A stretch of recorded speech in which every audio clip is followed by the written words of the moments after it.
Matt, thank you. Because I think it's almost impossible to let China be at the moment. It is a factor in everybody's equation. There are times when I dream of a time when India and China will get together and dominate the world, and which they can. India is now probably the biggest producer of wealth in the world. 23% of the world's wealth comes from India. China is somewhere around the same time. Together, that will be about 40 or 50%. And then that was what was before colonialism destroyed both countries. When the British, let's start with China.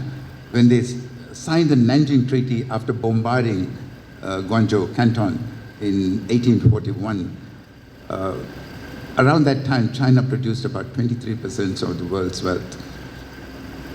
By 1900, it had dropped down to 2 or 3%. The story is not too different with India.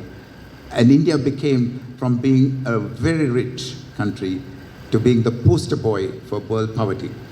So I think there is an argument for saying that instead of niggling each other and trying to do better than the other, the two should get together.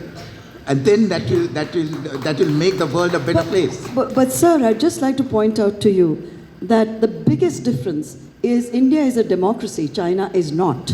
So the comparisons do not hold at all. We don't live in a controlled state.